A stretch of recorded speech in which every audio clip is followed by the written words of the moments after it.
Assalamualaikum warahmatullahi wabarakatuh. Selamat sore Pesona Inspira. Apa kabar hari ini? Semoga baik, sehat, semangat pastinya. Karena kita udah nggak sabar sebentar lagi masuk Idul Adha atau Hari Raya Kurban gitu biasa orang menyebut ya. Dan senang banget karena 92,1 FM Radio Pesona, stasiun informasi terbaikmu, kali ini bisa hadir di Rumpun Padi, rumpi untuk pangan, pertanian dan perikanan di Indonesia. Kira-kira kali ini kita mau bahas apa sih? Nggak jauh-jauh dari seputar Idul Adha dan Kurban ya. Yang bentar lagi kita akan merayakan untuk umat muslim di Wonosobo maupun di seluruh dunia.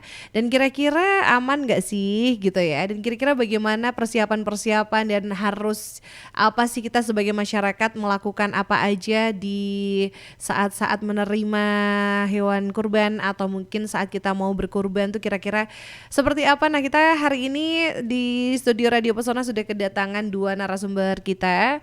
Ini yang pasti juga kita nanti selama kurang lebih 1 jam ke depan akan ngobrol banyak ya. Sampai jam 4 sore nanti Pesona Inspira kita mau ngobrolin tentang kesehatan hewan kurban di Wonosobo. Dan untuk Pesona Inspira yang mau gabung silahkan di 0823 2383 9996 atau juga silahkan bisa DM di Instagram di @pesona_fm_wonosobo ya. Dan kita di studio sudah hadir dua narasumber kita, boleh kali ya kita sapa dulu, kita kenalan dulu. Yang pertama ada Bapak Fauzi Al-Azhar KB SPT selaku Kepala UPTD Rumah Potong Hewan. Selamat sore Pak Fauzi. Selamat sore. Apa kabar? Alhamdulillah sehat, Mbak. Sehat baik ya. Boleh disapa atau sedikit berkenalan dengan Pesona Inspira, monggo Pak. Iya. Assalamualaikum warahmatullahi wabarakatuh. Perkenalkan, nama saya Fauzi Al-Azhar Khalid Budianto SPT. Kami dari UPT RPH Wonosobo. Kalau saya sendiri sudah 2 tahun di RPH dan alhamdulillah sampai hari ini pengalaman lumayan untuk pemotongan di RPH kita. Oke, ya sudah 2 tahun di RPH gitu Iya. ya. Oke, satu lagi nih ada Dokter Hewan Wahyu Pratiwi atau mungkin biasa kita sambut dengan Dokter Tiwi ya, sebagai medik veteriner. Halo Dokter Tiwi. Halo. Apa kabar? Sehat, alhamdulillah. Alhamdulillah baik ya. Hewan-hewan kurban sehat juga? Alhamdulillah kami tadi kebetulan sekali tadi kita habis keliling buat ngecek ke lapak-lapak pedagang, juga ditemukan beberapa hewan yang mungkin bergejala tapi ya masih aman dan sehat. Masih aman. Ya. Oke, boleh mungkin sedikit berkenalan dan juga menyapa Pesona Inspira. Silakan Dokter Tiwi. Oke, halo semuanya. Perkenalkan aku Wahyu Pertiwi. Biasa di sini dipanggil Dokter Tiwi atau Tiwi saja juga nggak apa-apa. Terus kurang lebih hampir sama seperti Pak Fauzi ya, tapi bedanya saya beda kantor. Saya di Dinas Pangan Pertanian dan Perikanan Kabupaten Wonosobo. Dan kurang lebih sama, hampir 2 tahun ini saya baru masuk di dinas. Jadi ya sama-sama orang baru ya. Tapi kalau Pak Fauzi udah lama sih kalau di dinasnya. Stok lama. Kalau saya benar-benar baru ya. Oke, baik ya. Jadi ini ternyata sebentar lagi ini kan kita akan merayakan Idul Adha gitu ya, yang diperingati sebagai hari raya umat muslim dan juga biasanya libur nasional juga, dan ya biasanya ini dinamakan Hari Raya Kurban atau Idul Kurban karena di tanggal 10 bulan Zulhijjah ini banyak sapi atau kambing yang dikorbankan, disembelih gitu ya. Nah, kira-kira nih sejauh ini gitu kan dengan adanya pemotongan hewan oleh masyarakat di masjid atau musola atau juga di RPH, kira-kira aman atau enggak sih gitu ya. Mungkin ini kalau ke Pak Fauzi dulu nih Pak. Iya. Sebenarnya kalau misalnya kita Idul Kurban itu boleh nggak sih kita nyembeli sendiri di musola atau di kampung, atau emang harusnya di RPH gitu Pak? Iya, terima kasih. Untuk Hari Raya Idul Kurban, penyembelihan sebenarnya tidak harus di RPH. Cuma kita dari dinas dan dari RPH juga kita melakukan sosialisasi bagaimana tata cara penyembelihan hewan kurban khususnya yang asuh, sehingga menghasilkan produk asal hewannya asuh. Asuh itu singkatan dari aman, sehat, utuh, dan halal. Itu merupakan rangkaian kegiatan. Jadi untuk pemotongan itu rangkaian kegiatan yang tidak sekedar menyembelih atau memotong hewan, tapi di situ dimulai dari persiapan tempat dan sarana prasarananya, kemudian hewan kurbannya sendiri, tata caranya pemilihan hewan kurban yang baik, yang sehat, yang memenuhi syarat. Kemudian kita juga persiapan secara teknis penyembelihan, teknis tata cara pengelolaan daging dan jeroan. Kemudian ada teknis tata cara pengemasan atau pengiriman pendistribusian. Jadi banyak hal yang perlu kita sampaikan ke panitia kurban atau ke takmir masjid musola yang melakukan penyembelihan hewan secara mandiri untuk sama-sama mengarah ke produk hewan yang asuh. Dan alhamdulillah untuk Dinas Pangan Pertanian Perikanan Kabupaten Wonosobo sudah melakukan pelatihan juru sembelih halal untuk yang kemarin angkatan ke-38. Jadi kita kerjasama dengan MUI, dengan Basnas, dengan IJSMI dan Yakomi untuk pelatihan tersebut, dan biasanya pesertanya per kelas itu kisaran 40 sampai 60 orang. Dan alhamdulillah dari masing-masing takmir masjid musola itu sangat perhatian. Jadi kita ada 2 sesi pelatihan, yang 1 hari kita teori praktek, kemudian hari berikutnya kita observasi lapangan. Observasi lapangan dilakukan di RPH kita, di RPH Ngasinan Wonosobo. Jadi dini hari para peserta sudah harus siap berangkat ke RPH dari Wadas Lintang, dari Kaliwiro, Kalimbawang. Mereka dengan semangat berangkat ke RPH, ngejar pemotongan jangan sampai ketinggalan, karena di tempat kami pemotongan dimulai sekitar jam 3 sampai jam 5 pagi. Jadi untuk mereka yang ikuti pelatihan insya Allah sudah tahu SOP maupun standar teknis untuk pemotongan hewan yang baik. Sementara untuk kita di RPH Wonosobo, lengkapnya di UPT DRPH Wonosobo, kita punya 2 unit RPH yang aktif. Sebenarnya kita ada 3, cuma 1 RPH di Sapuran sudah tidak aktif karena sudah tidak memenuhi syarat bangunannya dan keterbatasan SDM kita, sehingga kita tinggal 2 RPH di Ngasinan Wonosobo dan RPH Kretek yang ada di Desa Karangluhur. Itu kita sama-sama melakukan pelayanan pemotongan hewan kurban untuk masyarakat Wonosobo dan sekitarnya, dan alhamdulillah untuk tahun ini, tahun 2025, untuk takmir masjid ataupun panitia kurban yang mendaftar ke RPH sudah ada kurang lebih 20 takmir masjid dan panitia kurban dengan jumlah total hewan ternak yang mau dipotong 61 ekor sapi. Untuk hari pertama atau hari tanggal 10 Dzulhijjahnya, tanggal 6 Juni hari Jumat, bertepatan dengan hari Jumat, itu kisaran 36 ekor yang dipotong. Kemudian tanggal 7 Juni itu ada 23 ekor yang sudah mendaftar. Kemudian di hari Tasyrik yang ketiga tanggal 8 Juni bertepatan dengan hari Minggu masih ada 2 ekor. Jadi total ada 61 ekor yang diamanahkan penyembelihannya di RPH kami. Ya, nanti masyarakat yang lain barangkali yang mendengar siaran ini bisa untuk istilahnya mencoba tahun-tahun yang akan datang untuk ikut meramaikan RPH Wonosobo pemotongan di RPH kami, yang alhamdulillah juga kita sudah bersertifikat halal. Tahun 2023 kemarin kita sudah dapat sertifikat halal, perpanjangan dari sertifikat halal yang sebelumnya. Kemudian kita juga sudah punya sertifikat NKV, nomor kontrol veteriner, jadi standar RPH yang sudah layak atau memenuhi syarat untuk pemotongan hewan. Mungkin itu informasi sementara dari kami di RPH Wonosobo. Oke, baik. Ya, luar biasa sekali. Jadi tadi yang disampaikan oleh Pak Fauzi, kalau misalnya mau nyembelih itu boleh mandiri gitu ya Pak ya? Bisa, ya. Tidak harus di RPH. Tapi kalau mau gabung ke RPH juga boleh? Boleh, dengan syarat tapi. Waduh, ini tapi harus bersyarat-syaratnya apa aja Pak? Iya, jadi syarat ketentuan yang ada di kami, yang pertama jelas melakukan pendaftaran. Biasanya kita buka sekitar 1 bulan sebelum hari raya. Itu dari panitia kurban biasanya sebelumnya sudah mulai tertarik, tanya-tanya, kemudian ya kaitannya dengan syarat ketentuan apa yang harus dicukupi dari panitia kurban. Yang kedua, membuat surat permohonan dari takmir masjid musola tersebut.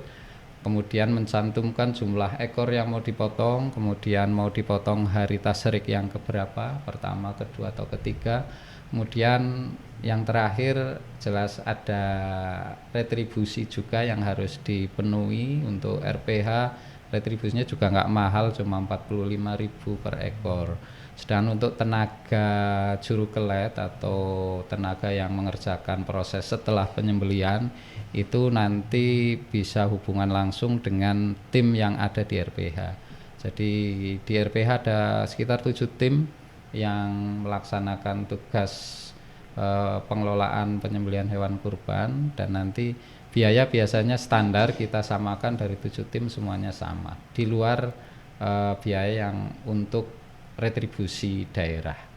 Jadi seperti itu. Kemudian kita juga setelah pendaftaran kita kalkulasi, barangkali karena kita tempat pemotongannya hanya ada 8 lubang penyembelihan, kalau hari itu sudah full kita arahkan ke hari berikutnya sampai ke hari ketiga, sehingga diharapkan pelayanan kita bisa selesai pada waktunya. Karena di RPH selain ada yang motong, kemudian pengkarkasan, juga dilanjutkan dengan pengemasan siap distribusi. Nah, itu yang butuh waktu lumayan lama dan tempat yang lumayan luas, sehingga harus ada koordinasi di hari-hari sebelumnya. Jadi itu persyaratannya. Nanti persyaratan yang lain masalah pembelian hewan kurban mungkin Dokter Tiwi yang lebih membidangi bisa menjelaskan.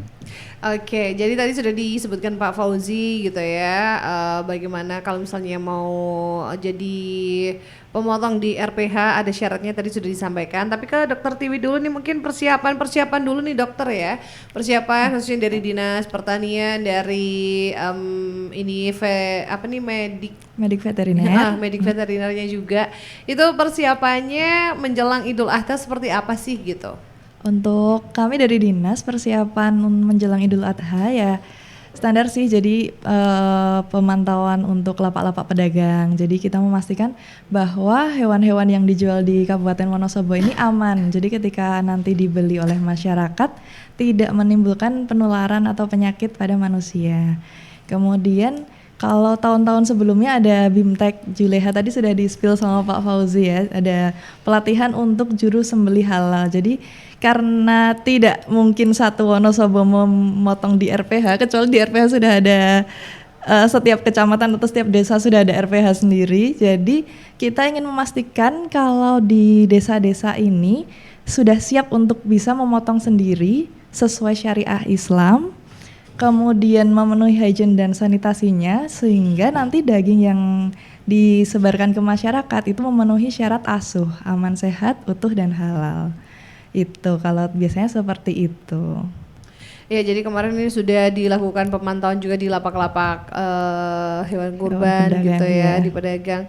Sejauh ini aman ya dokter ya? Sejauh ini aman, jadi tidak pernah ditemukan hewan dengan sakit yang membahayakan manusia ketika mengkonsumsinya. Oke, nah kalau untuk penyakit PMK gitu, mulut dan kuku sendiri ini masih adakah atau sekarang ini lagi aman-aman aja atau memang perlu pengecekan lebih lanjut lagi gitu untuk hewan kurban di Wonosobo? Oke, kalau PMK ini istilahnya seperti COVID-nya hewan ternak ya. Jadi memang dikatakan bebas itu belum, karena masih datang dan pergi. Jadi masih kadang muncul, terus kasusnya naik dan turun. Tapi kondisi seperti itu memang bisa dikontrol dengan vaksinasi. Cuma untuk akhir-akhir ini memang sedang tidak banyak sih, tidak seperti saat musim hujan yang awal-awal kemarin. Lalu untuk ternak yang terkena PMK, kemarin kita sempat membahas, jadi di fatwa MUI sudah dijelaskan bahwa karena memang kasusnya ini sulit dan banyak ya, jadi jika hewan kurban itu terkena PMK dengan kondisi yang masih ringan, itu masih bisa diterima, masih sah. Tapi ketika itu gejalanya parah, jadi lebih baik diganti saja. Kemudian untuk keamanannya kalau terkena PMK ketika dikonsumsi, itu aman untuk manusianya. Cuma kita sarankan untuk para tim-tim yang menyembelih di musola atau di desa-desa, supaya untuk penanganan jeroan atau limbah-limbah penyembelihan jangan dibuang di sungai.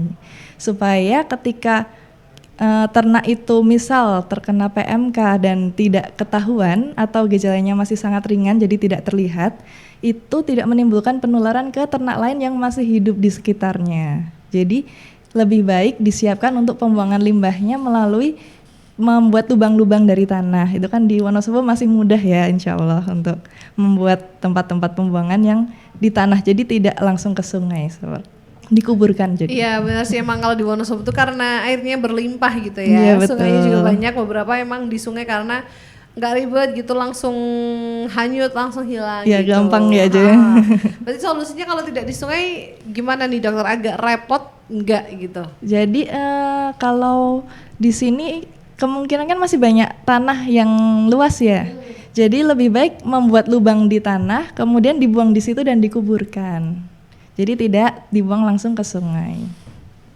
Seperti itu. Oke, seperti itu ya Pesona Inspira ya. Jadi walaupun tadi Dokter Tiwi mengatakan PMK atau COVID-nya hewan itu di Wonosobo ditemukan ada sih, tapi sedikit dan tidak membahayakan ya dokter Iya, ya. sudah berkurang banyak lah. Sudah berkurang banyak, jadi insya Allah semuanya aman gitu. Nah kalau kembali ke Pak Fauzi lagi nih ya, Pak Fauzi ini 2 tahun di RPH gitu ya. Ini selama 2 tahun ini ada yang unik, ada pengalaman apa sih yang istimewa kalau dari Pak Fauzi sendiri? Iya, untuk pengalaman di RPH memang ya kita rutinitas di penyembelihan di RPH harian.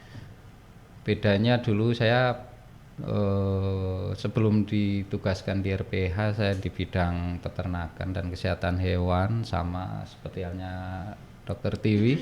Kemudian saya dikasih amanah untuk memimpin unit pemotongan hewan di Wonosobo. Yang sedikit berbeda jam kerja ya, dari kita yang dari di kantor masuk 7:30, RPH lain. RPH pemotongannya Dini jam 3 hari pagi. juga harus berangkat, Pak. Iya. Dan kita tidak mengenal hari libur.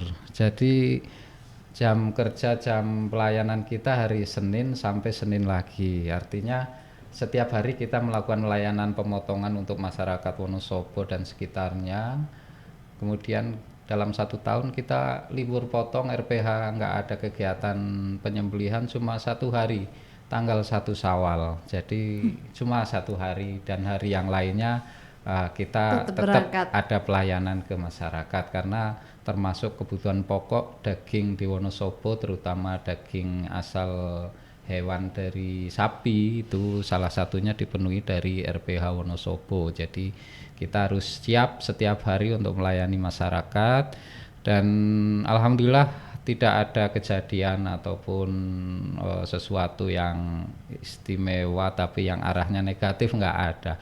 Jadi ya kita karena keseharian sudah biasa, cuma memang walaupun itu sudah jadi rutinitas kita di RPH, kita tetap mengedepankan keamanan bagi petugas, juga keamanan untuk ternaknya. Jadi walaupun ternak itu mau dipotong, kita tidak boleh melakukan tindakan semena-mena kepada ternak tersebut. Kita harus ada unsur animal welfare ya, kalau bahasanya di peternakan. Jadi kesejahteraan hewan diperhatikan. Sebelum ternak dipotong, kita tempatkan ternak di tempat peristirahatan yang kita sediakan. Jadi kita punya fasilitas kandang karantina atau kandang untuk istirahat ternak. Idealnya ternak sebelum dipotong kita istirahatkan sekitar 12 jam sebelum sampai dipotong, sehingga ternak dalam kondisi tenang. Kemudian ternak yang dipotong tidak boleh atau disyaratkan tidak melihat ternak yang lain sebelum dia dipotong. Jadi ya sama itu untuk menjaga animal welfare-nya biar ternak tidak stres, tidak ketakutan, dan ujungnya untuk produk daging yang asuh itu tadi. Jadi di RPH memang kita rutinitas harian dari mulai kedatangan ternak, kemudian ternak diperiksa. Kita pemeriksaannya di RPH itu ada 2 pemeriksaan yang dibantu juga oleh dokter hewan dari bidang peternakan. Yang pertama pemeriksaan antemortem, jadi pemeriksaan hewan sebelum dipotong. Mungkin sama halnya untuk hewan kurban juga nanti kita laksanakan pemeriksaan antemortem. Jadi pemeriksaan sebelum dipotong apakah ada tanda-tanda kelainan, tanda-tanda penyakit, baik itu penyakit menular ataupun penyakit yang lain. Dan dari hasil pemeriksaan itu ada 3 yang kita putuskan. Yang pertama, ternak boleh dipotong kalau ternyata hasil pemeriksaannya aman, tidak ada gejala yang mencurigakan atau mengarah ke kejadian penyakit. Yang kedua, ternak ditunda dipotong, itu manakala ditemukan ada gejala-gejala yang mengarah ke gangguan kesehatan yang kiranya masih bisa disembuhkan. Itu ditunda untuk disembuhkan terlebih dahulu, baru setelah sembuh boleh dilakukan pemotongan. Kemudian yang terakhir, kalau ditemukan gejala-gejala yang mencurigakan arah ke penyakit zoonosis, penyakit yang bisa menular ke ternak, antar ternak maupun dari ternak ke manusia, itu harus dilakukan penolakan atau pelarangan untuk pemotongan. Jadi ternak dibatalkan untuk dipotong. Itu keputusan dari pemeriksaan antemortem tadi. Kemudian setelah dilakukan pemeriksaan antemortem kok ternyata layak untuk dipotong, boleh untuk dipotong. Setelah proses penyembelihan itu dilakukan pemeriksaan postmortem. Barangkali nanti Dokter Tiwi yang lebih membidangi nanti bisa dijelaskan bagaimana prosedur dan bagaimana tata cara pemeriksaan postmortem. Dan itu juga kita lakukan sosialisasi ke masyarakat ya dokter. Jadi walaupun tugas kewajiban pemeriksaan postmortem sebenarnya ada di medis veteriner atau paramedis veteriner atau petugas yang ditunjuk atau yang petugas yang diberikan wewenang untuk itu, tapi minimal masyarakat juga tahu kalau misal dari hasil pemeriksaan postmortem ada arah untuk gangguan ataupun kelainan dari organ-organ yang kita periksa, minimal masyarakat, oh ini ada penyakitnya kurang mantep, telepon ke kita, ke petugas atau ke dinas pertanian. Jadi ada penjelasan lebih detail atau lebih jelas. Mungkin itu. Oke, jadi tadi sudah disampaikan oleh Pak Fauzi ya, kalau misalnya di RPH sendiri ini pengalamannya udah luar biasa banget, apalagi harus bangun pagi gitu ya Pak ya. Ini betul. Sesuatu yang istimewa. Kabarnya tahun ini juga ada yang istimewa, boleh di-spill dikit nggak nih Pak? Iya, untuk tahun ini kita kedatangan tamu istimewa juga, khususnya untuk momen Idul Kurban tahun ini. Kita diberi kepercayaan dari masyarakat, dari dinas untuk melakukan penyembelihan hewan kurban yang berasal dari bantuan Presiden untuk masyarakat Wonosobo. Kebetulan walaupun jumlahnya cuma 1 ekor, tapi ukurannya di luar rata-rata sapi yang dipotong di RPH. Jadi itu bobotnya kurang lebih 9 kintal. Jadi itu butuh perlakuan yang lebih hati-hati, kemudian perlakuan yang lebih, persiapan yang lebih matang sehingga kita bisa menjalankan amanah yang diberikan oleh masyarakat, terutama dari bantuan Bapak Presiden ini bisa kita selesaikan atau kita tunaikan dengan sebaik-baiknya. Jadi karena ternaknya besar, nanti penerimaannya di RPH juga harus hati-hati, kemudian pas handling keluar dari mobil sampai ke kandang karantina, kemudian dari kandang karantina masuk ke tempat pemotongan itu juga harus hati-hati. Kemudian cara perobohannya juga itu ekstra harus lebih hati-hati karena ternaknya relatif lebih besar daripada ternak yang sebelumnya. Dan ini nanti momen ini juga momen yang luar biasa karena nanti dihadiri oleh beliau Bapak Bupati untuk menyerahkan hewan tersebut kepada takmir masjid yang sudah ditunjuk oleh pemerintah. Ini itu untuk yang istimewa di tahun ini. Ya. Istimewa karena kedatangan tamu spesial, tamunya hewan ya Pak ya? Iya. Sapi ya. Tapi sapinya dari Bapak Presiden untuk masyarakat Wonosobo. Oke, nah kalau ke Bu Dokter Tiwi nih gitu ya, kalau misalnya pengecekan di lapak perdagangan udah dilakukan, nah misalnya pengecekan setelah hewan sudah dipotong gitu ya, dimasukkan ke biasanya ada besek, ada kresek gitu ya. Nah, itu ada pengecekan lagi nggak sih saat proses penyembelihan dan pemotongan saat Idul Adha besok? Oke, kalau proses pengecekan saat pemotongan ada. Jadi memang sama seperti Pak Fauzi, kami juga tidak libur di hari raya Idul Adha. Jadi kami dibagi tim untuk memeriksa di beberapa masjid yang memang dipilih atau ada permintaan ke dinas untuk diawasi pemotongan dan dilakukan pengecekan pasca matinya. Jadi setelah pemotongan. Tapi yang dicek bukan daging yang di dalam kreseknya ya, bukan. Jangan takut, kita nggak ngecek yang di kresek, nggak dibawa kok. Jadi nanti tim-tim itu akan dibagi ke masjid-masjid, kita awasi bagaimana memotongnya, terutama untuk masjid-masjid yang takmirnya sudah melakukan juleha. Jadi kita juga mengevaluasi juga hasil dari BIMTEK-nya kita tuh sudah dilaksanakan belum sih, seperti itu. Lalu kita untuk memastikan daging itu, jadi memang hewan sehat setelah dipotong juga harus dicek organ-organnya supaya ketika dibagi ke masyarakat dagingnya itu benar-benar sehat dan tidak ada bekas penyakit. Jadi memang ada beberapa penyakit yang meninggalkan bekas ke organnya, kurang lebih seperti itu. Jadi organ itu ketika sudah bekas penyakit otomatis kan tidak layak dikonsumsi. Nah, fungsinya kita memeriksa daging setelah dipotong itu adalah untuk memastikan bahwa daging yang dibagikan ke masyarakat itu memang daging yang benar-benar layak dikonsumsi, seperti itu. Ya, jadi ada pengecekan di lapak dan juga ada pengecekan di beberapa sampel yang sudah disembelih gitu ya. Iya, betul. Oke, Pesona Inspira yang mau gabung silahkan ditunggu di 0823 2383 9996.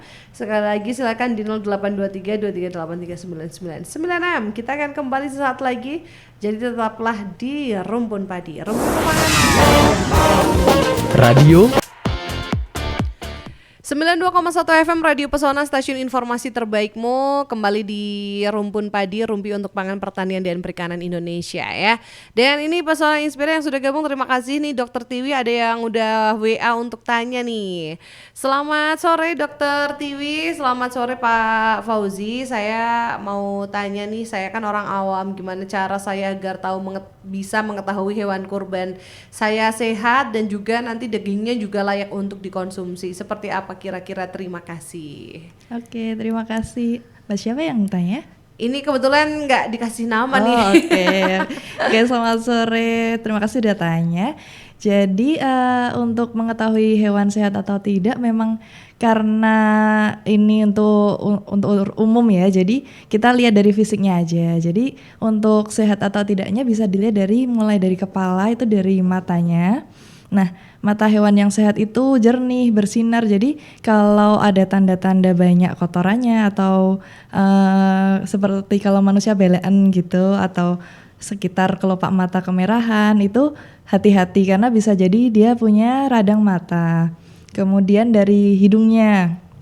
Hidung hewan yang sehat itu harusnya lembab, jadi tidak basah, tidak kering. Kalau misalnya gampangnya kalau dilihat itu kelihatan seperti basah, tapi ketika dipegang itu tidak ada cairan yang menempel di tangan. Itu gampangnya. Kalau misalnya kering kan berarti dia demam, kalau basah ya otomatis pilek seperti manusia. Lalu dari mulutnya itu harus bersih, jadi memang harus membanding-bandingkan sama hewan yang lain. Jadi mulut yang bersih itu seperti apa ya? Tidak ada hitam-hitamnya, tidak ada keropeng-keropengnya. Lalu kulitnya itu ya kulit yang pink dan kenyal, jadi tidak kering dan seperti kalau misalnya kulit kita kemerahan, itu tidak. Kemudian untuk posturnya dilihat, kalau berdiri itu 4 kakinya itu menapak di tanah atau tidak.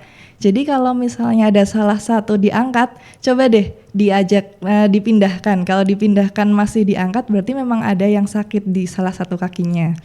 Kemudian bentuk kakinya itu lurus atau kadang kan ada yang menekuk ke dalam, jadi bentuknya seperti X gitu. Atau menekuk keluar seperti O. Jadi yang bagus itu yang lurus 4-4-nya. Kemudian itu untuk fisiknya yang sehat ya. Lalu dipastikan juga selain sehat jangan cacat, karena ini untuk kurban bukan untuk memotong biasa. Jadi kalau memotong biasa memang cacat itu selama itu sehat nggak apa-apa, tapi kalau untuk kurban kan harus sempurna. Jadi dipastikan seperti kalau ada tanduknya itu tanduknya 2, jangan yang 3, atau matanya ya yang normal-normal saja seperti itu. Oke, jadi ya sedikit tadi sudah disampaikan oleh Dokter Tiwi ya Pesona Inspira ya, kita sebagai masyarakat awam bisa meneliti sendiri gitu hewan yang sehat seperti Iya, apa dari hewan kurban. fisiknya. Dari fisiknya sudah terlihat. Oke, nah ini ada yang tanya lagi nih dari Pak Ishak di Wonosobo aja. Saya pengen tanya ke Pak Fauzi nih untuk persiapan dari sapi spesial itu tadi yang dari Pak Presiden, itu kira-kira persiapannya seperti apa dan ada perlakuan khusus atau enggak sih, penasaran aja. Iya, terima kasih dari Pak Iskak. Untuk sapi yang dari bantuan Presiden memang kita syarat ketentuannya sudah harus dicukupi. Kemarin dari tim dinas sudah melakukan pemeriksaan Iya, betul. antemortem atau sebelum potong, kemudian diberikan vitamin, termasuk diberikan Obat cacing. vaksin juga ya. Vaksin menurut riwayat sudah divaksin. Sudah iya. pernah divaksin dan diberikan pencegahan pengobatan cacing atau pencegahan penyakit cacing. Itu sudah dilakukan dan perawatannya juga istimewa, dimandikan setiap hari, kemudian pakannya juga pakan yang bergizi sampai dengan hari H diharapkan tidak ada gangguan kesehatan atau ternak aman dan tetap gemuk, jadi dijaga kondisi staminanya tetap baik dan fit gitu. Oke, itu sudah dijawab ya. Kemudian ada lagi selamat sore dari Bu Mirna di Selomerto, mau tanya ke Dokter Tiwi. Ini kalau misalnya daging itu katanya tidak bagus kalau misalnya dagingnya ditaruh di plastik atau tas kresek. Nah, sebenarnya himbauan tersebut sudah sering kali disampaikan, namun pada kenyataannya masih banyak yang menggunakan kantong plastik. Nah, sebenarnya dari segi kesehatan itu seperti apa? Nah, silakan mungkin bisa dijawab Dokter Tiwi. Jadi kalau untuk penggunaan kresek untuk wadah daging memang ada 2 hal. Jadi untuk kesehatan memang tidak disarankan kalau kreseknya itu berwarna. Kalau berwarna itu memang ada zat yang ditakutkan terserap pada daging sehingga ketika dikonsumsi itu jadi residu yang tidak baik di tubuh manusia. Memang diarahkan untuk menggunakan bahan-bahan alam karena poin kedua kita memang mengurangi sampah plastik seperti itu. Jadi memang diharapkan dikurangilah menggunakan plastik, kecuali memang terpaksa ya plastik bening lah, jangan yang kresek yang berwarna, terutama yang hitam itu sangat tidak disarankan. Oke, berarti yang bagus sebenarnya yang warna putih gitu ya? Yang Atau iya, bening? yang bening sih lebih tepatnya. Oke ya, emang mungkin ya sudah beberapa kali disampaikan tapi mungkin masih ada yang menggunakan plastik. Iya, betul. Gitu.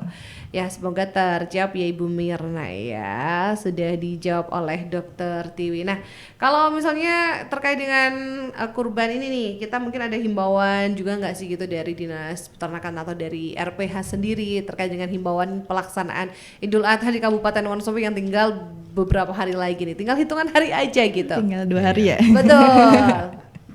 Oke, mau siapa Pak? Ya, mungkin saya Iya, menambahkan ada dulu himbauan ya, mungkin. himbauan untuk masyarakat yang melaksanakan penyembelihan hewan kurban. Yang pertama dalam pembelian hewan kurban tadi sudah dijelaskan harus benar-benar diseleksi, ternaknya memenuhi syarat, sehat, kemudian tidak ada cacat dan sudah cukup umur tentunya. Kemudian yang kedua kita usahakan ternak yang dipotong adalah ternak jantan. Karena kita berusaha untuk melindungi populasi ternak yang ada di Wonosobo, jadi disarankan walaupun tidak ada pelarangan dari syariat untuk memotong ternak betina khususnya, tapi dari pemerintah kita sarankan untuk melindungi populasi ternak, kita sarankan memilih ternak yang jantan. Kalaupun betina yang sudah tidak produktif, tapi yang masih memenuhi syarat untuk hewan kurban. Kemudian yang kedua, kita sarankan bagi panitia kurban, yang pertama itu untuk menyiapkan tempat penampungan ternak. Biasanya dari pedagang atau dari pasar itu datang kemudian tidak langsung kan masuk ke tempat pemotongan, harus disediakan tempat penampungan hewannya tersebut. Tempat penampungan hewan juga harus disediakan dengan baik, artinya harus disediakan tiang pancang yang kuat sehingga ternak tidak berisiko untuk lepas, kemudian tidak berisiko untuk terluka. Tempat penampungannya juga relatif luas sehingga gerak ternak tidak terhalangi untuk kebutuhan alaminya dia, kemudian terlindungi dari terik matahari ataupun hujan, artinya harus dikasih peneduh walaupun sementara bisa pakai plastik atau terpal. Kemudian lantai penampungan ternak juga diusahakan lebih tinggi dari lingkungan sekitar sehingga kalau terjadi hujan tidak ada genangan yang berisiko lantai jadi becek, tanah jadi becek. Tapi juga diminimalkan tempat yang kering berdebu, karena kalau tempatnya kering berdebu itu nanti resiko terkena gangguan mata ataupun gangguan pernafasan, jadi tidak becek dan tidak berdebu untuk tempat penampungannya ternak itu sendiri. Kemudian jangan lupa disediakan tempat untuk minum, walaupun kita sarankan untuk 12 jam sebelum dipotong, sapi atau ternak itu dipuasakan, tidak dikasih makan. Tujuannya biar organ pencernaannya itu relatif kosong, tidak terlalu terisi penuh oleh makanan, sehingga pada proses pengeluaran jeroan, pengeluaran kotoran itu tidak terlalu banyak.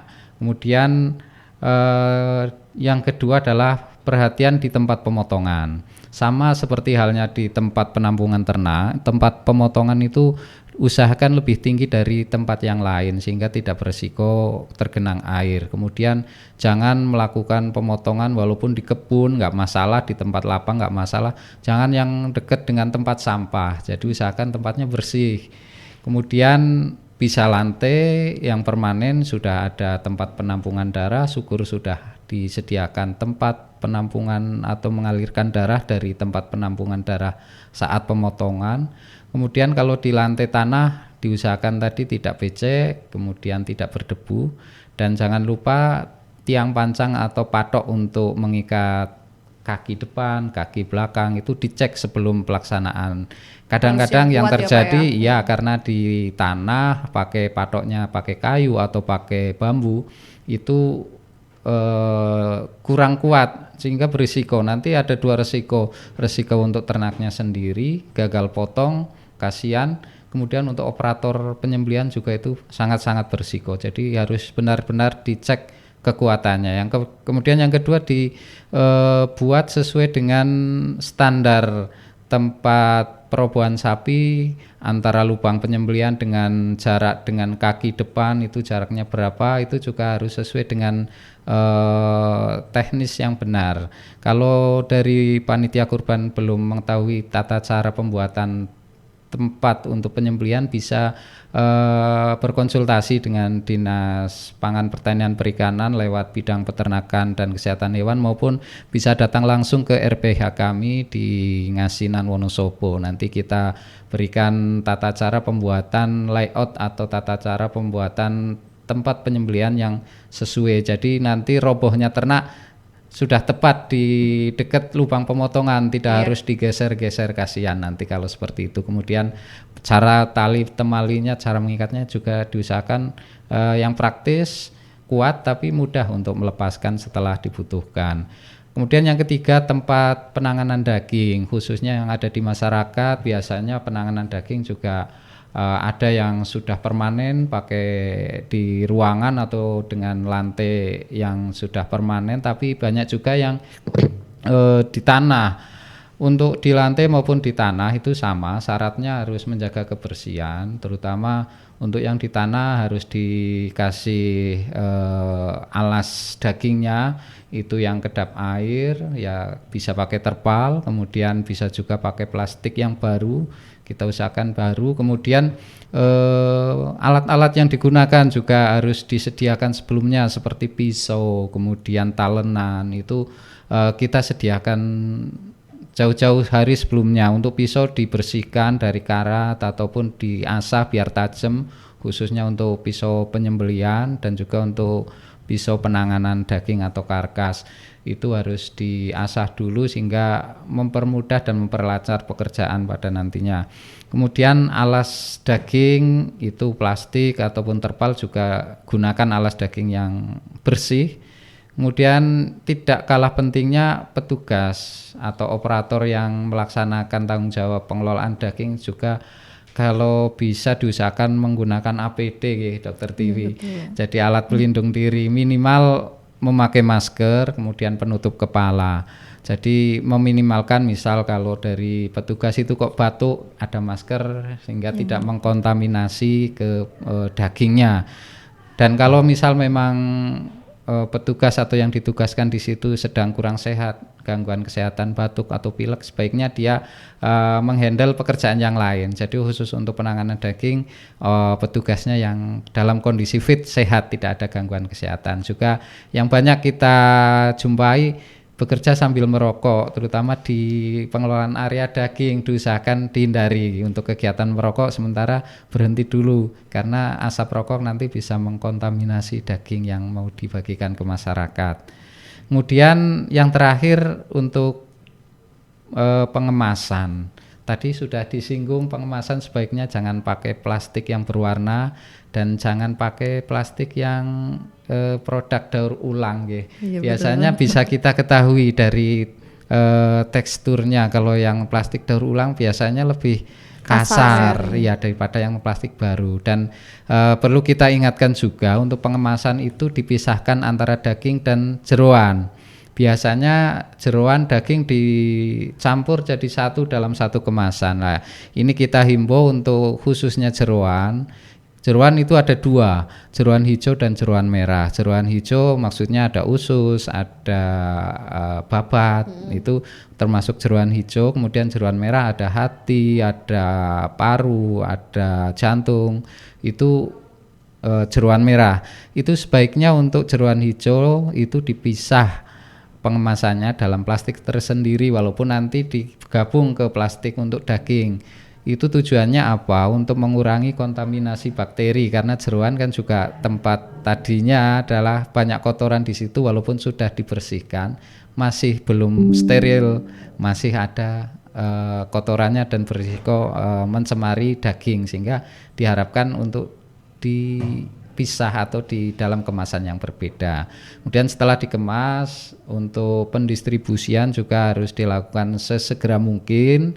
Kemudian dipesankan ke penerima itu setelah selesai atau setelah menerima daging harus segera, kalaupun belum mau dimasak langsung masuk ke lemari pendingin sehingga daging kualitasnya akan lebih terjaga. Mungkin itu saran dan masukan dari kami, dari khususnya dari dinas dan dari RPH untuk panitia kurban yang ada di masyarakat. Mungkin ada tambahan lagi dari Dokter Tiwi? Iya, silakan. Mungkin sedikit tambahan yang bagian penampungan hewan, memang benar sebisa mungkin hewan itu sebelum dipotong diistirahatkan dulu 12 jam. Tapi memang kadang-kadang ada yang datangnya pagi ya lebih baik yang datang pagi itu mungkin dipotong terakhir, bisa diakali dengan sistem seperti itu. Kemudian selama diistirahatkan 12 jam itu juga puasanya Pak. Iya. Puasanya itu bukan puasa nggak makan nggak minum ya, puasanya hanya puasa makan. Jadi sangat disarankan untuk tetap minum. Makan, ya? Iya, tapi tetap minum. Jadi jangan sampai ketika mau disembelih itu hewannya lemas karena dehidrasi. Betul. Kadang kan karena beda tempat jadi stres juga bisa.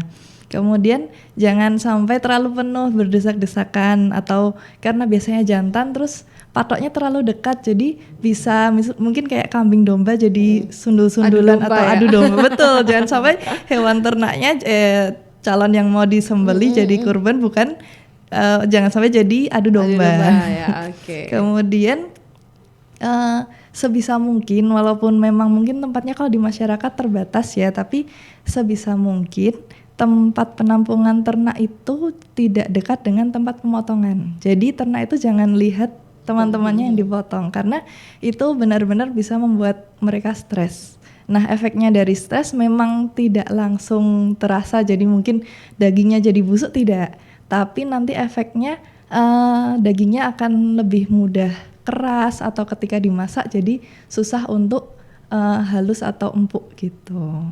Oke, itu ada sedikit tips ya, tadi sudah disampaikan oleh Dr. Tiwi dan juga oleh Pak Fauzi. Banyak banget, terutama nih bapak-bapak yang suka sambil ngulitin, sambil apa nih, sambil ngerokok nih ya. Ini mungkin sementara tahan dulu gitu ya Pak ya. Iya betul. Dan salah satunya memakai masker, karena sudah pakai masker sulit untuk merokok. Nah, betul, sudah ditutup ya. Iya. Gitu ya, pesan Inspira ya. Kemudian ini ada yang tanya lagi, 2 lagi nih saya sampaikan ya. Ada Irfan di Wonosobo aja. Saya mau tanya tadi, ternyata sudah sedikit dijawab. Berarti kalau alasnya dari terpal itu nggak apa-apa ya, masih aman ya? Iya, masih tadi aman. sudah disampaikan aman Iya, gitu ya. asal terpalnya bersih. Karena kadang-kadang terpal yang dipakai itu bekas jemur padi atau digunakan untuk yang lain. Antisipasinya tetap terpal dipakai, dicuci dulu. Kalau tidak masih khawatir masih kotor, itu beli plastik yang bening, yang roll panjang itu kan bisa nanti sesuai kebutuhan. Jadi lebih terjamin kebersihannya nanti. Bersih dan dijaga kebersihannya. Iya. Dan saya lupa untuk petugas itu lepas alas kaki. Kalaupun pakai alas kaki yang khusus di dalam ruang pengelolaan daging. Jangan sampai habis dari tempat pengolahan daging keluar masuk lagi, nanti dari mana-mana kotoran terbawa sama ke saja ya, Pak. Iya, sama aja membawa kotoran. Iya. Baik. Itu semoga jadi pembelajaran untuk kita semua ya Pesona Inspira, karena lebaran sebentar lagi, lebaran kambing.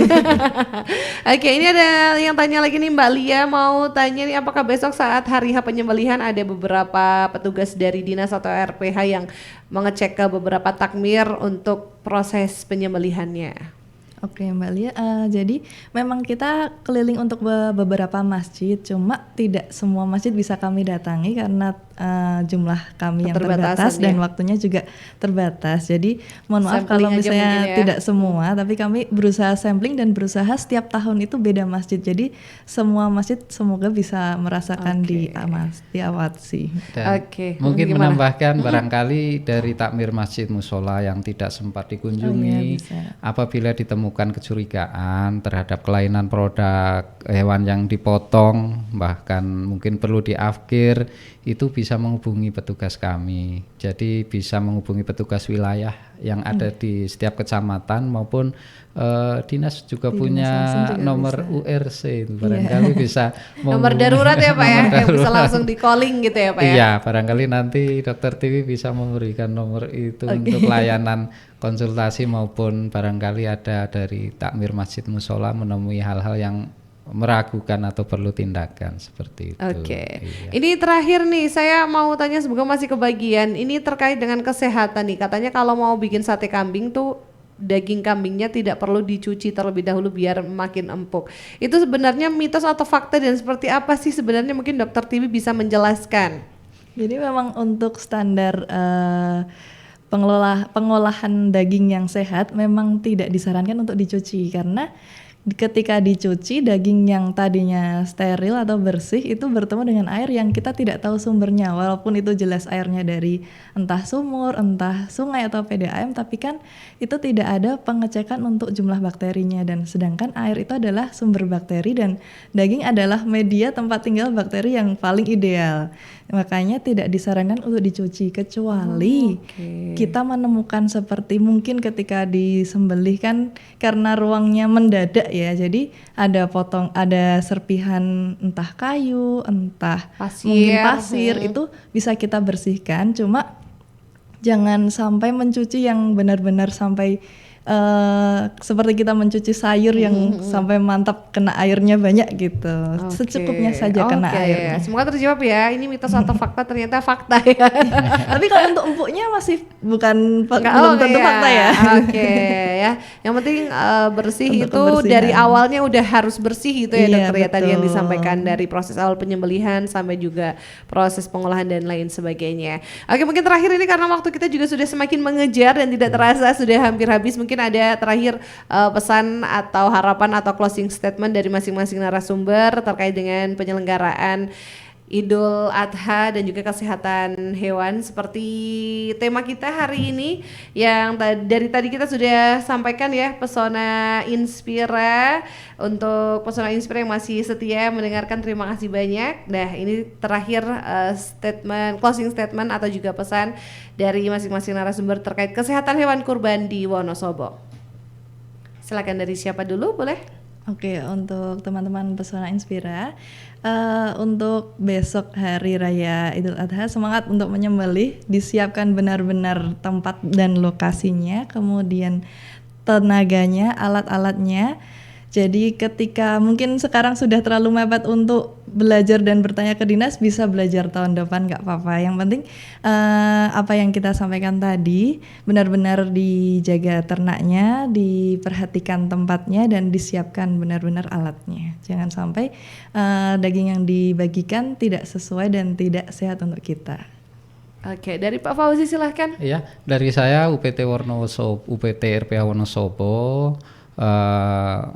Yang pertama, terima kasih bagi masyarakat yang sudah mempercayakan penyembelihan hewan di Rumah Potong Hewan Wonosobo. Harapan kami semoga layanan kami bisa membantu masyarakat yang memang membutuhkan untuk layanan penyembelihan hewan kurban. Kemudian kita berharap kita bisa memberikan layanan yang terbaik sehingga kita sama-sama untuk menghasilkan atau menyediakan produk asal hewan yang asuh, aman, sehat, utuh dan halal, dan itu tidak bisa dilakukan sendiri oleh dinas maupun oleh kita RPH, harus bareng-bareng antara pemerintah dalam hal ini dan masyarakat secara luas. Mungkin itu. Oke, ini sudah ditutup tapi satu lagi nih, boleh dijawab. Iya. Halo Mbak Mita, salam kenal, mau nanya bagaimana best practice-nya ngopeni jeroan, usus dan lainnya agar standar agar layak dikonsumsi dan cepat selesai. Dari penggemar Rumpun Padi, hore, Rumpun Padi on air lagi.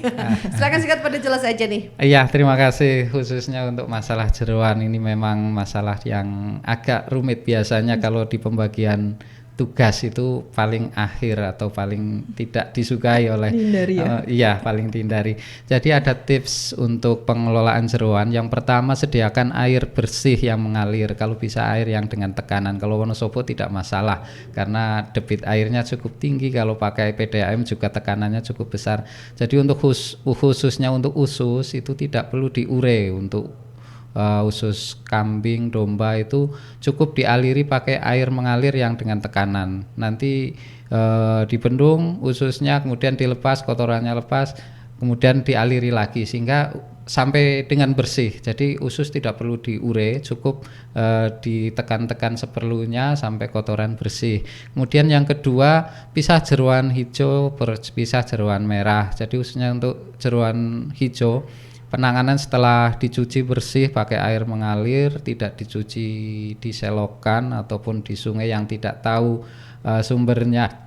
Kita gunakan sumber air bersih yang tersedia. Kemudian pada pengelolaan setelah bersih itu sebaiknya dicakel, kalau istilah Jawanya itu ya, direbus ya setengah mateng.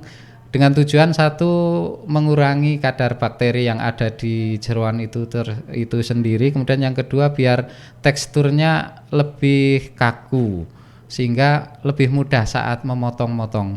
Kalau bayangkan kalau masih mentah itu licin dan lebih wulet. Nah, selain pisaunya harus tajam, sebaiknya jeroan itu disakel dulu sehingga nantinya akan mudah untuk proses selanjutnya dipotong-potong. Dan lebih penting lagi, nanti kadar bakteri ataupun kontaminasi ke daging itu bisa diminimalisir. Mungkin itu untuk tipsnya. Oke, semoga terjawab ya. Ini karena waktunya sudah cukup. Ini yang mau tanya lagi besok bisa kita sambung lagi ya. Tapi terima kasih untuk Dr. Tiwi, terima kasih Pak Fauzi sudah memberikan banyak sekali informasi dan juga himbauan-himbauan untuk Pesona Inspira, untuk masyarakat Wonosobo, bagaimana kita merayakan Hari Raya Idul Adha dengan hewan kurban yang sehat dan juga yang bermanfaat untuk kita semuanya pastinya ya. Sekali lagi terima kasih Pak Fauzi, Dr. Tiwi. Sampai ketemu lagi. Kita juga harus pamit. Selamat sore, sampai jumpa. Saya Mita dan narasumber pamit. Wassalamualaikum warahmatullahi wabarakatuh. Demikian sajian Rumpun Padi, rumpi untuk pangan pertanian dan perikanan Indonesia bersama Disparperkan Wonosobo.